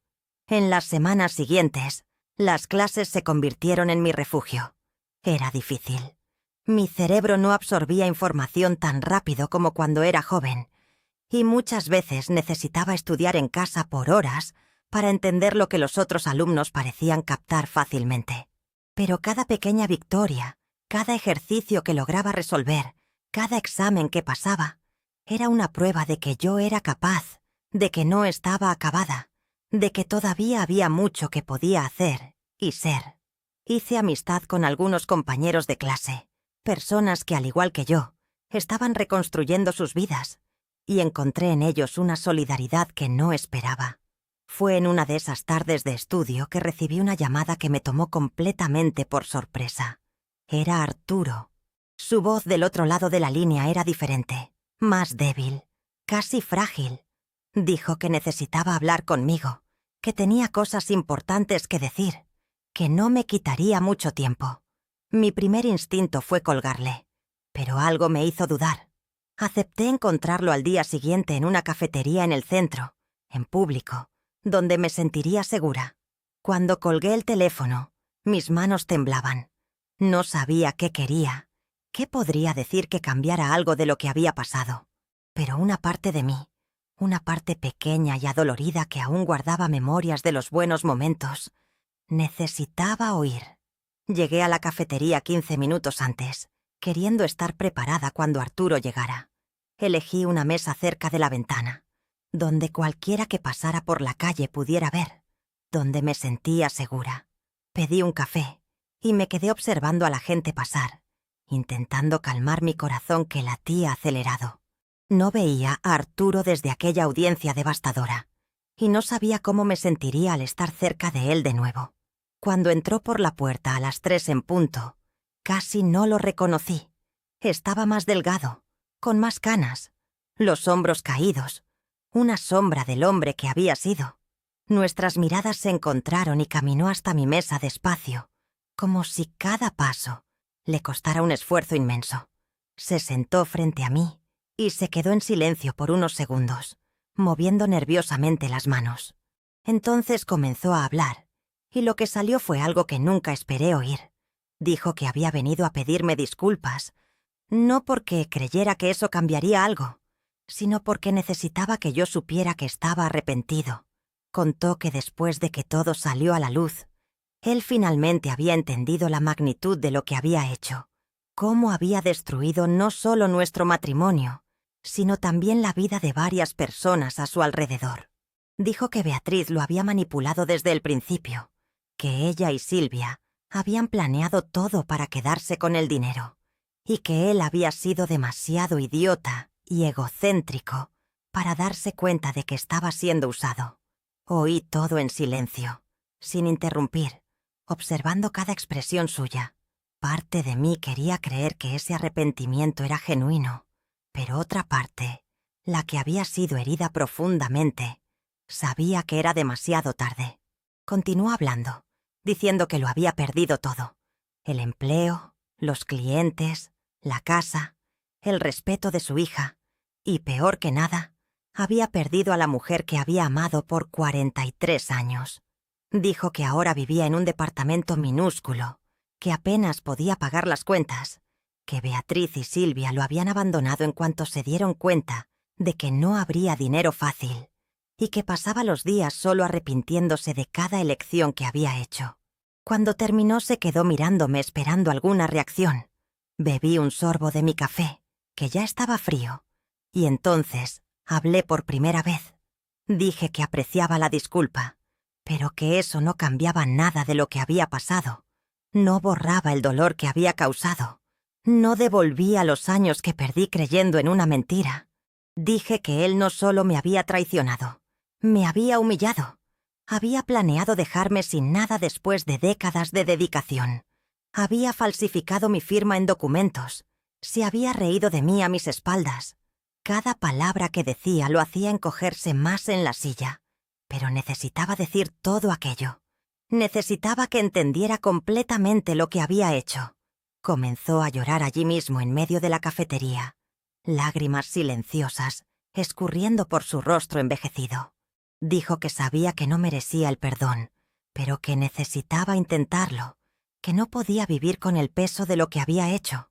Yo miré a ese hombre llorando frente a mí y sentí nada, ni rabia, ni lástima, ni satisfacción. Solo un vacío donde antes existían décadas de historia compartida. Le dije que no podía darle el perdón que buscaba, que eso era algo que él tendría que encontrar dentro de sí mismo, que yo había seguido adelante y él necesitaba hacer lo mismo. Me levanté, tomé mi bolsa y antes de salir le dije una última cosa. Te deseo que encuentres paz, pero lejos de mí. En septiembre, 6 meses después de la decisión judicial, recibí la noticia de que el proceso penal contra Arturo y Beatriz había concluido. Ambos fueron condenados por estafa y falsificación de documentos. Arturo recibió 2 años de pena alternativa con servicio comunitario y tendría que pagar multas cuantiosas. Beatriz, por haber sido considerada la autora intelectual del esquema, recibió 3 años y medio. Silvia, por haber colaborado con la justicia como testigo protegido, fue exonerada completamente. Eladio también fue oficialmente absuelto de todas las acusaciones. Era el final oficial de aquella sórdida historia, el punto final que necesitaba ser puesto.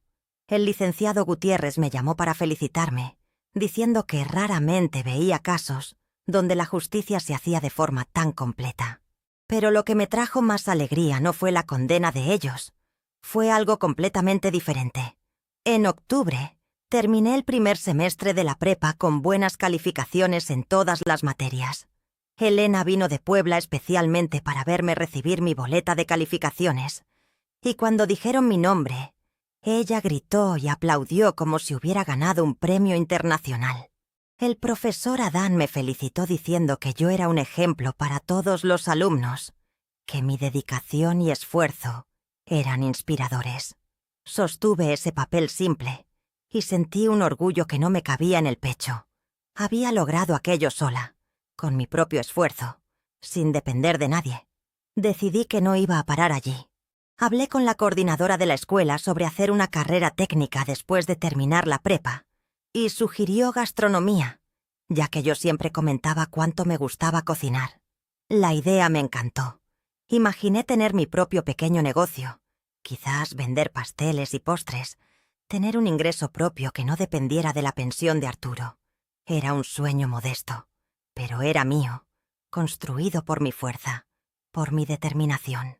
Comencé a tomar cursos en línea gratuitos de repostería, experimentando recetas nuevas en mi cocina, llevándoles a las vecinas para que probaran. Josefina decía que mis pasteles eran los mejores de Xalapa y que debería venderlos, pero yo aún no me sentía lista para dar ese paso. En noviembre, un año después de aquel fatídico cumpleaños que cambió mi vida, organicé una comida en mi casa.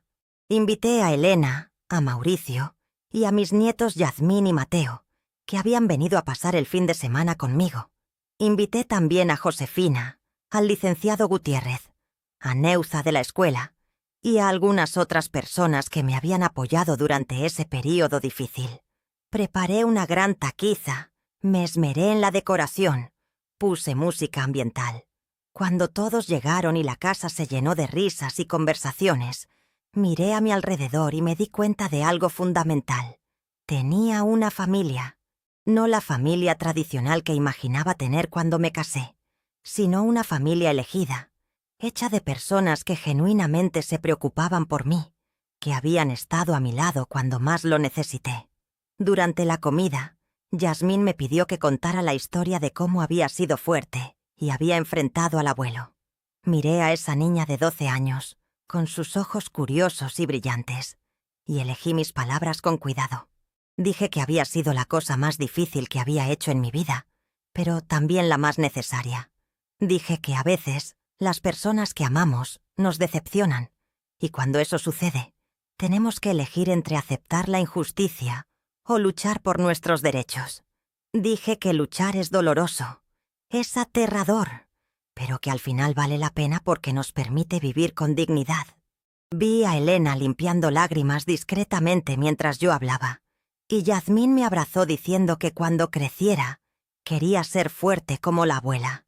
Después de que todos se fueron y me quedé sola limpiando la cocina, Me permití finalmente pensar en todo lo que había vivido en ese año. Los descubrimientos dolorosos, las noches en vela, el peso de fingir normalidad mientras mi mundo se derrumbaba, la humillación de la audiencia, la victoria agridulce, el difícil recomienzo. Cada momento me había transformado. Había quitado pedazos de la vieja Carmela y puesto en su lugar a alguien más fuerte, más resiliente, más consciente de su propio valor. No era la misma mujer que despertó aquel 15 de marzo, pensando que sería solo un cumpleaños más. Era alguien nuevo, forjada en el dolor pero templada por la superación. En diciembre me gradué de la preparatoria. La ceremonia fue sencilla, en el gimnasio de la escuela, pero para mí fue tan importante como cualquier graduación universitaria. Subí al escenario con mis compañeros de clase, mucho más jóvenes que yo, y recibí mi certificado de manos del director. Elena, Josefina y el licenciado Gutiérrez estaban entre el público aplaudiendo, y sostuve ese papel con ambas manos, sintiendo que era la prueba física de que podía hacer cualquier cosa que me propusiera. No importaba la edad, no importaba cuánto tiempo había perdido. Lo que importaba es que había recomenzado y lo había logrado. Hoy, a los 69 años, despierto todas las mañanas en mi casa, que es solo mía, y miro por la ventana al mismo Xalapa de siempre. Pero todo parece diferente ahora. Las mañanas son más claras, el café tiene un mejor sabor y sonrío más fácilmente. Comencé a vender mis pasteles para algunas conocidas, y la respuesta ha sido tan buena que estoy pensando seriamente en formalizar un pequeño negocio. Elena y los nietos me visitan con más frecuencia, y mi casa siempre tiene el sonido de las risas de los niños resonando en las paredes. Josefina sigue siendo mi mejor amiga, apareciendo casi todos los días para tomar café y chismear sobre la vida. A veces, tarde en la noche, cuando la casa está silenciosa, pienso en Arturo y Beatriz. Supe por Carlos que Arturo sigue viviendo solo, cumpliendo su sentencia, viviendo una vida pequeña y sin brillo. Beatriz se mudó a Monterrey después de que terminó de cumplir su pena, intentando recomenzar lejos de las miradas juzgonas de Xalapa. No siento más rabia por ellos. Ni siquiera siento satisfacción por la caída que tuvieron. Siento solo gratitud por haber tenido la fuerza para no aceptar la injusticia, por haber luchado por lo que era mío, por haberme negado a ser descartada como si no tuviera valor. Aprendí que la venganza más dulce no es aquella que destruye al otro, sino aquella que nos reconstruye por completo. Cada clase que tomé, cada pastel que vendí, cada mañana que desperté con un propósito fue un acto de venganza contra aquellos que creyeron que podían disminuirme. Me probé a mí misma que soy más fuerte de lo que cualquier traición podría hacerme creer, que mi valor no está definido por una relación o por la opinión ajena, sino por mi propia capacidad de levantarme cuando todo intenta derrumbarme. 43 años de matrimonio terminaron, pero la vida no terminó con él. Descubrí que hay belleza en el recomienzo, hay fuerza en la vulnerabilidad y hay esperanza incluso en los momentos más oscuros. Y hoy, cuando me miro al espejo, reconozco a la mujer que me devuelve la mirada. Es una mujer que sufrió, que sangró, que lloró ríos de lágrimas, pero que no se dejó destruir. Es una mujer que eligió vivir con dignidad, que transformó el dolor en poder y que despertó un día dándose cuenta de que el amor propio vale infinitamente más que cualquier relación basada en mentiras. Y esa mujer soy yo, Carmela, 69 años, no solo sobreviviente, sino victoriosa.